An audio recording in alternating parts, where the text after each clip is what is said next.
Bapanzi na biso ya Africa Cool Television, merci ndenge boyambi biso lisusu lelo na banda kuna bino. Toza awa na kati ya commune ya Ngaliema na Imperial Sinai House. Toyambeli bino. C'est bel et bien Dr Pierre Wapiti, Mwakwidi Wakongo, l'homme de la news christique, véritable, vénérable prêtre de la news christique. Donc, ce qui fait que, bon, j'ai fait 35 ans en Europe. On a venu à Poto, ça fait 35 ans. Mais le Congo est entré dans son ère nouvelle. Congo est côté na ère mokonga na zobenga ère nouvelle. Alors, na ère nouvelle, wana, le Congo ne doit pas être accompagné que par la politique et les politiciens. Donc, la news christique m'a été confiée et Pesa Melakinga d'abord pour le peuple congolais et par la suite pour le monde. C'est pourquoi nazui pe lo seba wana ke tango ekoki pona kokita na kati ya Congo pe ko amener la lumière christique pour éclairer le Congo qui est dans l'obscurité la plus totale. Docteur Toyoki a évoqué la news christique pour la moto azoyo kamoana pour la première fois. Quoi expliciter biso ce qui est l'accinine et puis eza religion ou quoi? Bon, la news christique n'est pas une religion ni un mouvement sectaire. Ni un mouvement politique. La news christique est un courant spirituel, courant messianique pour amener la lumière christique dans ce monde en dérive. Mokileza ya kobunga, RDC eza ya kobunga. Raison pour laquelle la news christique est là pour amener la lumière pour Congo ezala éclairer. Et puis la news c'est en grec. Elingoloba toujours connaissance boyebi. Netinga babenga les connaissants. Oyo ayebi. Yende alakisaka ba oyo bayebi te po bango pe bayeba. Moni po ba ignorant bazali ebele na ba insensé. Donc la news veut dire tout simplement connaissance boyebi. Boyebi ya nini? Connaissance ya nini? Connaissance ya makambo etali Yesu Christo. Po batebele bazolanda Jésus bazolanda d'une manière aveugle. So ba niko tuna bango ba question même ceux qui se disent pasteurs, ceux qui se disent soi-disant prophètes, tant ozo poser bango ba différentes questions de la Bible, baza même pas na ba réponse. Donc la news christique est là pour apporter des réponses à plusieurs questions de la Bible qui restent sans réponse. Alors docteur, namukuse tokolo bake oza pasteur ou bien oza nani po monde alelo comme na ngo église etondi tellement belé mutu na mutu azoya na ba makambo na ndenge na ye. Ba tout temps ba otala obe ba oloba ah biso to kanisi le rôle a eli biso musala OK oyeka toujours na kati ya monde wana. Ngalingi oclairci batu oza pasteur ou bien oza nani po batu ba comprendre très bien. Ngala za pasteur te. Ngalinga pe jamais mutabe nga pasteur. Je n'ai jamais reçu un diplôme ou une ordination pastorale. Hein? Moi, je suis docteur de l'église. Ngana ko tangisa pasteur. Ngana ko corriger pasteur. Ngana ko former pe na ko réformer pasteur. Ce qui m'a bunga ezali na kati ya makambo ya Biblia. Biso ba docteur ndeto yaka pona ko zongisa batu na nzela, pona ko corriger bango, pona ko rectifier bango, pona ko réformer bango. Moni alors na kati ya makambo wana nga naza na église évangélique te, nga naza na église pe de réveil pe te, nga nazali na kati ya news christique. Ezali à part, ce que ezalaki à part te, mbele na lobaka te ke bakanga ba église wana nyonso tout de réveil. O ekoti simboko na kati ya des ordres doctrinal, pe na kati ya des ordres même ecclésiastiques. Mbele na lobaka yango te. Mais so bakangi to mona ba pasteur mukuna baza wana, to mona ba pasteur Kutino, ba pasteur baza tellement belé. Yo ndi malelo ke ba pasteur wana ba travailler te. Makamno se bandaka na molimo. Vie na yo po ezala bien. Il faut d'abord ebanda na molimo. Oza d'abord spirituel avant d'être corporel matériel. Oza d'abord spirituel. Corps wane ko kufa ba kokunda ngwe ko pola bangusu ba kokotela ngo. Mais yoza nani? Yoza nani? So na pozo question siko yoza nani? Na silo ko pesa nga kombo na yo hein. O pesa nga kombo no. Na loba o esinga na loba. Oza nani? Excusez, yo tozo poser nga ba question mais naza mutu. Mutu nini? Naza mutu nzamba kelinga lelo pona sela nzambe. Donc naza mwana nzambe. Mais na oyebi soke bana Satan pe bazali, il y a des races. génération de Caïn na génération ya Abel biso no sotola tika nzoto ya mosuni mais bana ya Satana bazali yo zo moni na nzoto ya mosuni mutu neti yo mais na kati na ye aza diable bazali na kati ya mondo tovandi ozomona donc tozali na bango différent otangelanga ba passer wana mais batala musala basali ti batala musala oyo basali ya molimo batala musala oyo bango basali ya molimo résultat nini epesi zéro. Le Congo est toujours dans les gouffres, le Congo est toujours dans les marasmes, le Congo est toujours dans l'obscurité. Malgré tout, il y a plusieurs églises implantées dans chaque coin de la rue comme des champignons. Mon frère, nous sommes journalistes pour nous bozo monate. État yambo kanamne zali catastrophique. Malgré tout, les églises implantées dans chaque coin de la rue. Toujours dans les années 70, toujours dans les années 72. Est-ce que les églises étaient implantées comme ça? Non. Tozalaki malamu. Tozalaki malamu. Hein? Dans les années 70, moi j'avais 7 ans. Nazaki na 7 ans. Nazokene déjà classe kitoko, makambo kitoko. Bota la résultat na bango. Toko juger bango à partir des résultats. C'est-à-dire la spiritualité qu'on nous a enseignée jusqu'à ce jour a amené le Congo nulle part. C'est pourquoi nous sommes venus pour réformer cette spiritualité. Ba passer on a photo zoom sabango na banto tang sabango.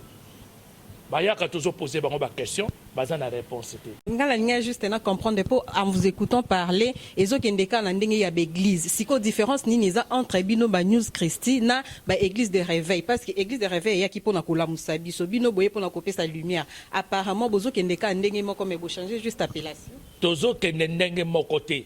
Bayaki pe pona kola musabino té bayaki pona kola sabino pongi. Quel réveil? Est-ce qu'au Congo il y a les réveils au Congo? Réveil à Wezawa.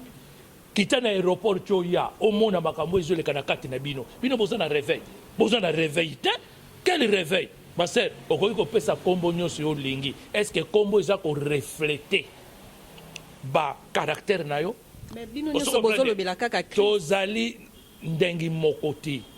Vous devez comprendre ça. La gnose christique qui va faire de vous le véritable maître de votre propre vie. Comment? La gnose christique va faire de vous le véritable pasteur de votre propre vie. La gnose christique va faire de vous le véritable prophète de votre propre vie, comme moi je le suis. Naza maître yavinanga, nazo zela mta pesa nga ba instruction spiritualité, nazali pasteur yavinanga, nazo zela pasteur ya côté yanga te, nazali prophète yavinanga, nazo zela prophète moko te ya ko prophétiser lenga. Moi je prophétise pour ma vie. Comment opposer la question? La news christique va faire de vous le véritable maître de votre propre vie. Un, par la connaissance. La véritable et la pire et la haute connaissance.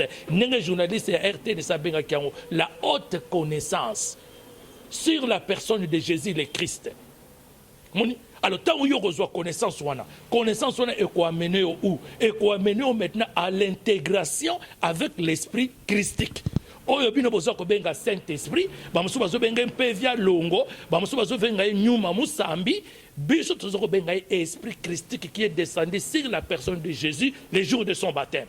Tant yo reçoit esprit christique et s'intégrer na kata esprit humain na yo, nesiko yoke na ascension. Netinga déjà na ascension. J'ai déjà ascensionné. Mon corps spirituel ne touche pas la terre.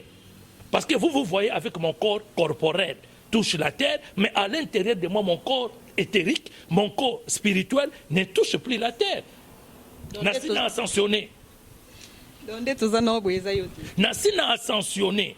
C'est pourquoi mon kilo est sur l'autre côté. Je quitterai ces vêtements pour aller continuer mon ascension spirituelle et retourner vers la maison du Père. Nazala toujours une écharpe. Écharpe eza couleur. Couleur noso ezali na valeur nango, même numérique. Couleur noso ezali na énergie nango, oyo e reflétaka. Ozomona chaque couleur. Omoni. Ce n'est pas pour rien. Nzamba lobi na Moïse tango yo osala nga tabernacle. Okocha rideau oyo ko séparer lieu par vie na lieu saint, rideau mususu ko séparer lieu saint na lieu saint des saints. Mais rideau na fois la multicolore. Quand on parle de multicolore, c'est-à-dire plusieurs couleurs.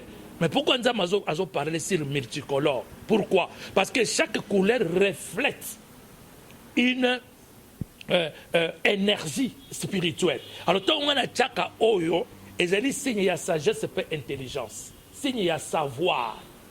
Moni, signe ya sagesse et spirituelle, mutu ya molimo oyo ya kotalanga, akoyeba ke eloko oyo ya tie, couleur wana yoza ko refléter, ezali couleur ya sagesse, couleur ya richesse, couleur pe ya mayele.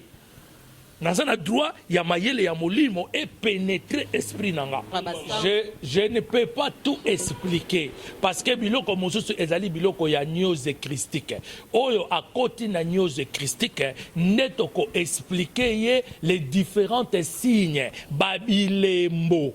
Oyo eza kotiama partout, oyo batu bayebi tina na yango te. Omoni Jésus amenait toujours les 12 à l'écart pour aller les expliquer ce qu'il n'expliquait pas dans le public.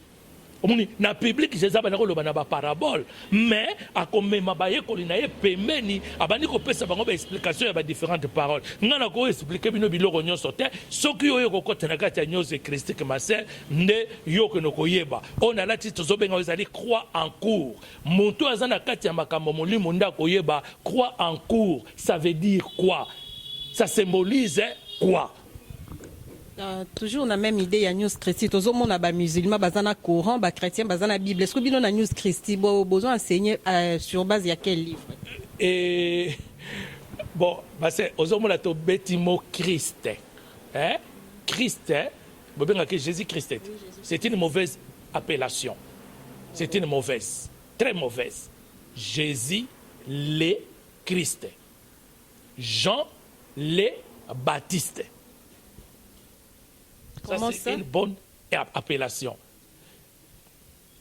Tous les biloko comme balé. Oyo aza Jésus, oyo aza Christ. Tant que vous avez Jésus Christ, ça le rôle bokangisi te. Tous les biloko comme balé. Oyo aza Jésus, abotama ke pa ya Marie, akoli lokola bana nyoso, asali bikama moko te, jusqu'à 30 ans. Na 30 ans, ba memi sur les eaux du baptême. Quand Jean les fait entrer sur les eaux du Jourdain, qu'est-ce que Jean dit? J'ai vu l'Esprit descendre comme une colombe. Jean a dit Jean misu ya molimo, Jean moni Christ abandi ko kita. Christ abandi ko kita lokola colombe. Aye ko kita na kati ya la personne de Jésus. Ba fusionner, a incorporer corps na ye, esprit na ye, ba komi bon moko. Moni, nde yango moni Jésus bani koloba, moi et le Père, nous sommes un. Donc moi, Jésus, esprit humain, oye botamaki na corps ya Marie, Christ, esprit christique, o bozobenga molimo mon santo, ayaki akiti, a côté na kati esprit humain na ye, ba fusionner, ba komi bon moko. Alors tant que to benga to Jésus le Christ, Jésus la personne, Christ était en lui. Mokolo ya kufa, qu'est-ce que Jésus dit? Père, Père, pourquoi m'as-tu abandonné? Donc, esprit Christ que bimaki, Jésus a tiré moutou, le rôle batu nyonso, abani ko senti douleur de la croix. Alors, l'air Christ a saki katnae, a senti douleur wanati. Parce que le Christ a absorbé toute la douleur par la force christique qu'il avait. Abimaki na katinae. Donc, nous avons la Bible, mais ils ont retiré plusieurs livres de la Bible. Est-ce qu'autant l'évangile de Thomas? Autant l'évangile de Thomas? Est-ce qu'autant l'évangile de Marie-Madeleine? Autant l'évangile de Marie-Madeleine? Vous voyez pas comment? Et kenda wapi l'évangile wana nyosoto. Oyo, ba père de l'église, ba zwaki yango, ba ke kokoma yango na apocryphe. Apo, ça veut dire secret. Bazu ba livre mususu ba ke kobomba yango secret. Pona nini ba ke kobomba yango secret? Pona nini? Parce que babuku wana ezalaki na masolo ebele ya makamu ya molimo oyo fungulaka batu misu ya molimo. Biso na kata nyonso christique tozali na ba connaissance wana nyonso tu. Nde yango tokopesa pour amener les disciples à être intégrés par l'esprit christique. Et l'esprit christique moto est commémoré maintenant à l'ascension. Ce que c'est l'esprit christique était, on ascensionné. okotika na kaka makolo na mabele yango moni ebele ya ba etukuluku ya ba passer boza na bango baza na esprit christique te makolo na bango ya molimo eza konyata toujours la terre yango moni baza koteya bino makambo mingi kaka ya mokili oyo boya bokozwa mabala boya bokokende poto boya bokosomba ba voiture boya bokosomba ba ndako aza ko inventer jeep na ye aza ko inventer ndako na ye ce n'est pas ça ce que nous devons enseigner. Colossiens chapitre 3 verset 1 à 2, ça dit quoi? Si réellement vous êtes ressuscité avec Christ, si, si, parce que bamususu bakokosa na ba ressuscité na Christ te, bazokosa, bavanda webele bazokosa, soki ba ressuscité na Christ bangi ba mona état ya mboka na bino, ngana komo mona neti congolais ne soza ndoki. Pourquoi? Parce que ba agissement ezola kisate ke bozandi na kati ya molimo. Ba agissement na bino zo la kisate ke esprit christique eza na kati na bino ba bima na nzela batala ba frère ba yaka na église na bango ndenge bazo fingana ba mama na ba wenze ndenge bazo fingana lokuta na kati ya monoko na bango ba passer lokuta so ba moni mbongo ba komi kolenga ko citer pe ba pasteur on père na koki ko citer kombo te bazala o ebele. L'autre lui a confié un travail. Quel travail qu'il a fait? Qui? Akimi azo mona na lisusu te ba yaki na ye pasteur. Donc, yango moni Paul a koloba na ba kolesa lobi si réellement vous êtes ressuscité avec Christ. Point virgule. Cherchez d'abord les choses d'en haut. Docteur, là où le Christ est assis à la droite du Père. Les choses d'en haut. Makambu ya molimo ya likolo. Eza ba voiture te. Alors docteur, eza mabala te, eza pe mapangu te. Yango do moninga nazali awa.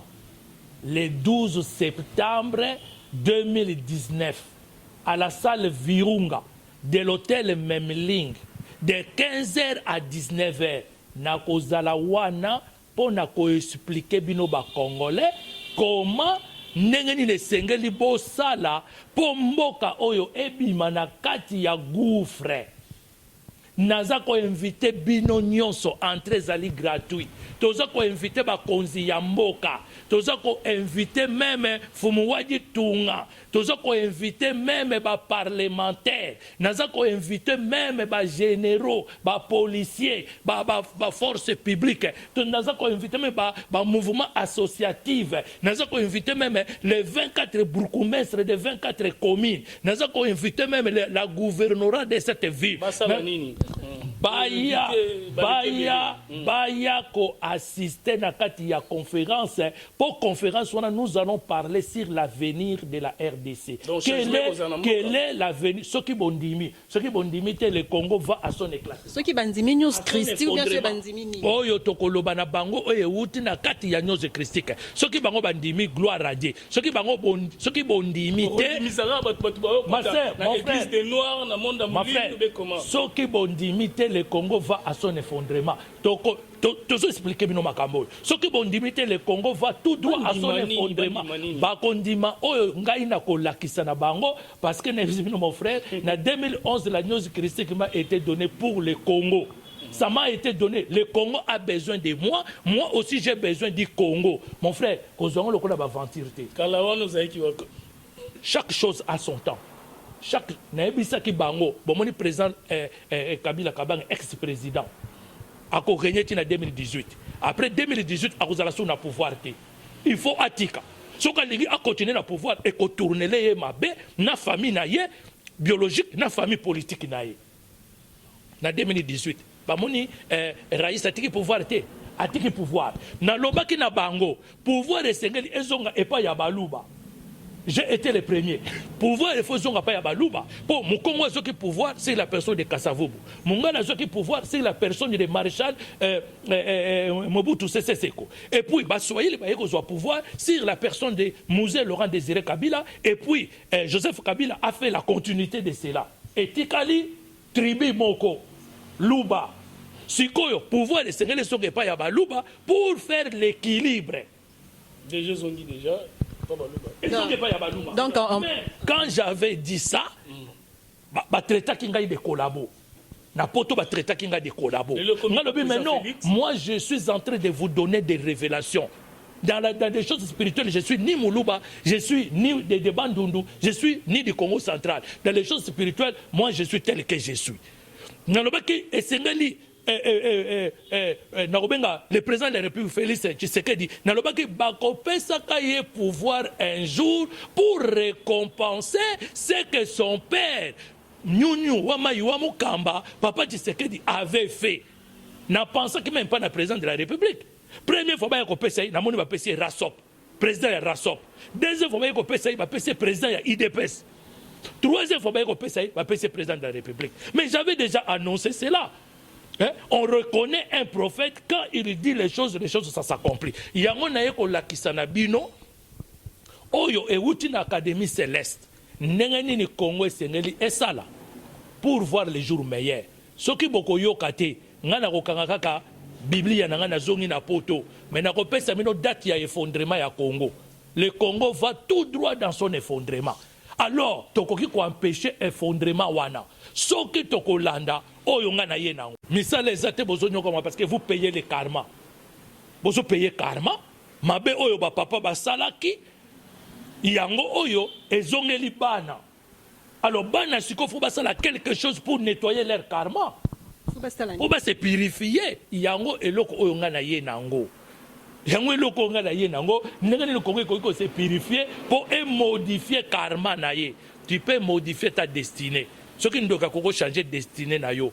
À combien plus forte raison nous avons changer destinée na yo te. Ordre d'idée wana ndenge olobi ke ba tu faut pas se purifier tout mais tout monde qui ba pasteur ba sangani na stade président yemoko asengi pardon au nom de tous les peuples donc prière ane sali le côté faut balanda ka ya news docteur na kati wana ke tandis que basala nzambe nyonso oui fagi au sali na lobela ki biloko wana les 23 ou les 21 comme ça des blablabla bla.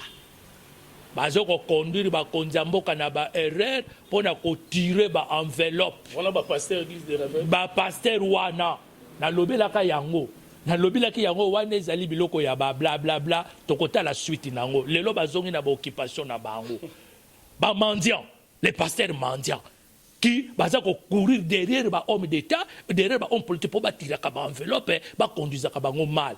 Papier, sa président de la République, sans fondement spirituel. Mais président non, parce que lui n'est pas spirituel. Chaque fois, un président a autour de lui des conseillers.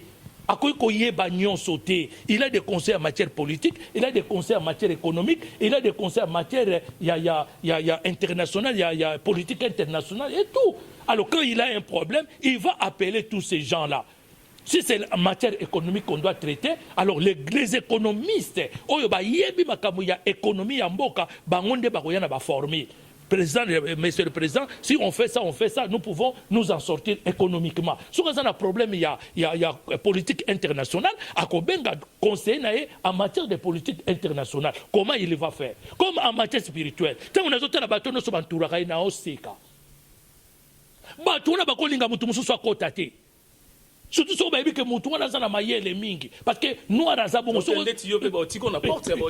bakoki kolinga te ngape na ebisi bato nyonso o bazali ko komela bango ke prenez docteur Pierre Petit bo komela bango te bo komela bango te o comprendre bo komela bango te mon frère tala toujours ça la makambo eza ba jeté ozomona nazana papier hôpital na liboko nanga je devais être hospitalisé et être opéré na ebisi médecin nanga na poto na lobby pas question.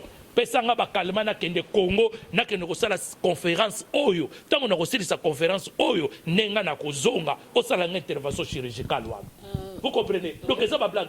Donc j'ai mis ma vie ma santé aussi en jeu na ko sala réussite awa na mon hôpital oyo ko traiter nga awa te na mon yango te ezalité ce que ezali pour ni bakimba kende Afrique du Sud bon mi poser la question te pourquoi ils aillent en Afrique du Sud pourquoi ils aillent en Inde.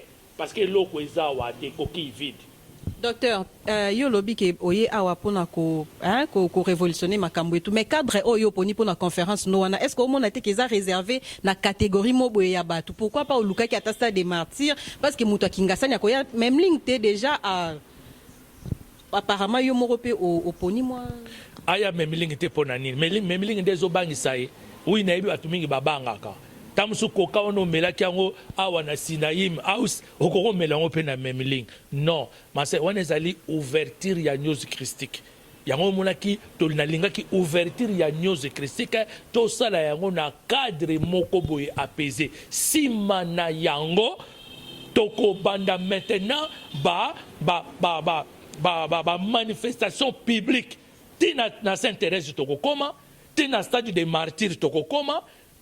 Toko bandango après on ezali réouverture ya news christique pour le Congo. Est-ce que vous êtes sûr que le pasteur Baotika est vraiment libre au Sala parce que vous avez sa copie na bango? Congo eza ya bango. Congo eza kaka ya bango. Oh, Congo ezali ya biso nyonso tout. Ma sœur, Congo ngala zali congolais à 100%. Ma mère est du Kasaï oriental, mon père est du Bandundu na Idiofa. Mon père fut militaire ici dans ce pays. Mon père fut au premier groupe de policiers gendarmerie de ce pays. Moi je suis né au Kalufungula. Donc ba mususu ba hotela ba wuti na bakananga oui baza ba congolais, mais ba wuti na bakananga ba wuti bipai na bipai. Ngala zali kinois de naissance parce que na bota ba na Kalufungula. Na yebi même bâtiment oh maman nanga na papa nanga ba vandaki ka papa nanga zaki policier. Congo eza ya bangote. Quand vous faites mal les choses, il faut accepter qu'on vous corrige. Toye pona ko réformer bango, toye pona ko corriger bango, bata la musala oyo bango basali. Diable akotaka na bandal chaque vendredi abimaka dimanche na pokwa batondani na l'église na bandal bayebisanga diable wana kotaka kuna autaka wapi diable wana kotaka na bandal chaque vendredi na pokwa abimaka dimanche na soir diable wana avandaka na place nini sirène wana utaka ne bala fleuve Congo avandaka na place nini na bandal. Docteur Alobi ke aza originaire ya Kasai et puis o ezatan ya balu baba régner. Est-ce que yo lokolo monité ke ndeko na yo azu pouvoir nde yo po ena cop na yo po babi ba diaspora boluka branchement fort anaki tika biloko ngana yeko luka branchement. Moi je suis venu pour enseigner la news christique au peuple congolais parce que le Congo est dans les dérives. Moni na yeko luka posté na yeko luka pe un véritable homme de Dieu ne peut pas être comme un mendiant. Nana mandie atomula msapa laksa. Nana moni na okene na bureau kotika invitation. Pour la présidence de la République, voici votre invitation. Pour la PPRD, voici. Oh, c'est un bureau, non? La présidence a un bureau. Si vous voulez aller demander pour rencontrer le président de la République, il y a un bureau, il y a un cabinet. Si on a un gouvernorat de la ville, il y a un bureau, il y a un cabinet. On a déposé invitation et puis il y a DIRCAB ou bien dans son secrétariat. Voici l'invitation de la présidence. Même si le président ne vient pas, il peut envoyer ses conseillers en matière spirituelle, en matière religieuse. Baya koyoka pour basale la rapport et je les invite de venir. Parce que ce que nous allons traiter, c'est le problème qui regarde le Congo. L'avenir du Congo. Où Congo va? Congo va rebondir na molimo d'abord. Na molimo. Bon, à cause de la Congo. Na molimo d'abord molimo. Si manayango musuni. Molimo. Tu peux avoir de bonnes intentions. Tu peux avoir un bon projet. Mais projet wana soki eza na essence spiritualité. Projet wana ekozala voué à l'échec. C'est pourquoi dans le Binabino, la news christique est venue dans cette ère nouvelle que la RDC est entrée pour amener la lumière christique au Congo, pour que le Congo soit éclairé. Parce que vous êtes dans l'obscurité la plus totale. Moi, je ne vois pas comment faire des projets dans l'obscurité. Ce qui moulili ekoti, même kolia tokotika, même feti ekokatana, pour moulili ekoti. Tokolinga d'abord mwinda eya ko éclaircir biso pour toyeba o esengeli kosala. Mon frère, n'a toute une question. Je viens de la route de Matadi. 3 mois, il y a saison sèche. Bah, il y a sa route de Matadi. Bah, il y a sa route de Matadi il y a 2 ou 3 jours. Au moment où nous voulons entrer dans la saison de pluie. Pourquoi dans ces 3 mois-là, la saison de pluie? Est-ce que les bateaux raisonnaient bien? Pourquoi ils ont fait passer tous les 3 mois qu'ils devaient faire un travail calmement, paisiblement, dans un climat là apaisé? Ténèbres. Pour bazo na kata mulili. Bazo sana makamu à tort et à travers, à l'envers. Toujours à l'envers. Donc il faut la limite. Le Congo dans son ensemble est dans l'obscurité. dans son même biso ndenge toyebo toza na keba parce que obscurité on appelle et ko envahir yo poko tina kata obscurité on aborder le komoko ya molimo dernièrement awa toti komona ba chef coutumier ba bimi ba sali déclaration qui na partage ya ba poste ya gouvernement bon ba se retrouver té siko par rapport ya ba bloko ba news christiane est-ce ko kanti ke bazana raison ou bien bazana tort. Oui, nalandaki yango na radio, na voiture, bisika nazalaki na Top Congo, nenge ba chef coutumier pe basali déclaration na bango baza d'accord te pour na ba reconnaître ministère na bango te, bazo ko senga ba reconnaître ministère na bango. Ma soeur, ba chef coutumier baza très important. Naza kutu ko inviter bango, toza na invitation to ko pesa da chef coutumier ya teke umbu, ya ba teke pe ya ba umbu pona baya na kati ya conférence pour makambo toujours loba ezali makambo ya Congo parce que biso na kati ya notre lingi il faut qu'on restaure vrai pouvoir les vrais pouvoirs coutumiers na kati ya ba chefferie nyonso tout pour le moment ba chef coutumier baza na pouvoir te donc on expliquer en conférence pour na nini bazalaka toujours na bazalaka na pouvoir te ba comment qu'on se trambaler na bilamba na bango awa traditionnel tout na kati ya ville ba mususu ba comment rolala na ba inter ba piliman ba mususu ba comment rolala na ba grands hôtels ba comme kolia ba frites non les chefs devaient rester au village manger les bitoyo kolia ba kilebu kolia ba misili pour être à contact toujours avec les ancêtres qui sont allés de l'autre côté. Yangono moni tokolakisa biloko wana nyonso tout na ba chef coutumier na ba cabinet na bango bazali bien invité toko apesa bango invitation personnellement à partir de lundi pona baya koyoka makambo oyo tokolobela pona Congo soki bazalaki na véritable pouvoir oyo ba chef ya kala bazalaki na ngo makambo ezoleka na beni mbele ezoleka te makambo ezoleka na este mbele lingaki koleka te pouvoir na bango ekenda wapi pouvoir na bango ekenda wapi omoni pouvoir na bango etikali kaka na bilamba bazolataka pouvoir na bango etikali kaka na koyenga na ville na babilamba traditionnel pouvoir na bango eke wapi oyo ba grand chef ya kala bazalaka na yango tokolakisa biloko wana nyonso tu po nyonso critique eza kopesa biso lumière ya ko comprendre mokili ya ko comprendre na oyo ezoleka na sa mabele. Merci docteur Balandi Napso ya Africa Cool Télévision Bolandi intervention ya docteur en quelques mots pour conclure au cours de nini et puis on inviter à la conférence. Vraiment, en quelques mots, je devais dire ça au début de cette émission, rendre hommage à mon frère, docteur Epaphras, Oyo, Azongiseki Molimo Nae, Nakati ya Congo, Oyo, se battre ming na diaspora pour la libération du Congo, Oyo, Azongiseki Molimo, Namikole Koleka. Je crois bien que même avant la conférence, j'irai me recueillir devant sa tombe. Même le long de la téléphone, Kinga, to solo la kina na téléphone. Donc, à téléphone, à partir de la place, ça y a oui, à téléphone, Kinga, lelo, alobi, moi, Kuigi, ndenge nini boye, ndenge nini boye, ndenge nini boye. Je ne vous raconte pas les histoires. Allez à l'internet, vous allez comprendre tout ce que je suis en train de dire. Donc, solo la pina ba mort. Au bon vouloir de Dieu. Ngala okene ko luka bangote ngamuna kene ko luka ete ke téléphone nga mais lelo na butu a téléphone kinga ayebisinga makamwe abenga moi kuidi po ya bana ko benga nga toujours moi kuidi soka téléphone nga bana ko benga nga toujours moi kuidi et cette nuit aussi après ma prière de nuit a téléphone nga ayebisinga moi kuidi tala bon to conclure quelques mots ko benga bat na conférence ezali makamoko na repese exemple Jésus solo la na Moïse na élité bakitela ka yebo ete baba no solo là et puis les autres disent oh, c'est la nécromancie. Vous ne connaissez pas la nécromancie. Mais na RDC ba kangondo kité soko lingo ye babilo kwana yaka otuna biso en tout cas nakobenga peuple congolais nyonso tout oyo azali na kati ya Kinshasa ba oyo bazana diaspora ba yebisa bandeko na bango bazana Kinshasa le Congo à une conférence, la news christique de Mwakwidi, docteur Pierre Wapiti, Mwakwidi wa Congo, les connaissants, à la conférence, Baya Koyoka, Makamo Etali Congo, le 12 septembre 2019, de 15h à 19h, à la salle Virunga de l'hôtel Memling. Merci beaucoup, docteur. C'est moi qui vous remercie. Zambia Mpungu, Dieu Tout-Puissant, Maoué Janangila, Dieu de nos ancêtres, Hachem, Dieu d'Israël, apambola bino na bachaîne na bino apambola Congo aya kosunga Congo ezala relevé po biso noso to sepela.